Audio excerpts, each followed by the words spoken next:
मर्द किसी औरत के पास उसी वक्त जाता है जब औरत उसे शह देती है। मगर आपको खुदा का वास्ता है, पी जान की सिचुएशन ऐसी नहीं है कि आपकी नफरत को बार बार बर्दाश्त कर सके। आपके बेटे को किसी और की शह है। मैं जानता हूँ कि तुम अब भी मुझसे मोहब्बत करती हो। तुम झूठ बोल रही हो और तुम जानती हो कि मैं अब भी तुमसे मोहब्बत करता हूँ। इतनी जल्दी भूल गए तुम इसका माजी? आयला अब मेरी बीवी है। कि जिसको जूते के नोक पे रखा था उसे सर का ताज कैसे बना लूं मैं? और मेरे घर की इज्जत है, वो भी उसके खिलाफ एक लफ्ज भी बर्दाश्त नहीं करूंगा। अब चाहे मुझे सर का ताज बना के अपने सरों पे मत सजाए।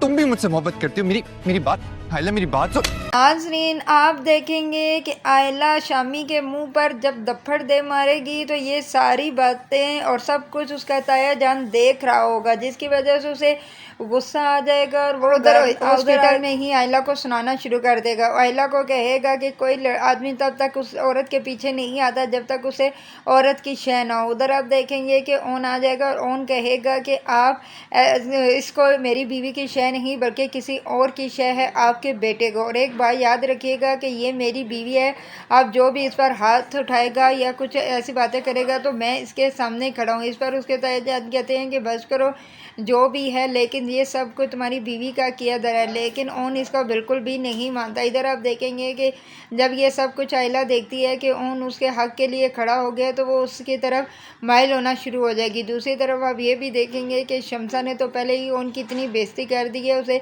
अपनी बेटी को कहती है कि जिस इंसान को हमने जूते की नोक पर रखा, अब क्या तुम चाहती हो कि उसे हम सर का ताज बना ले? तो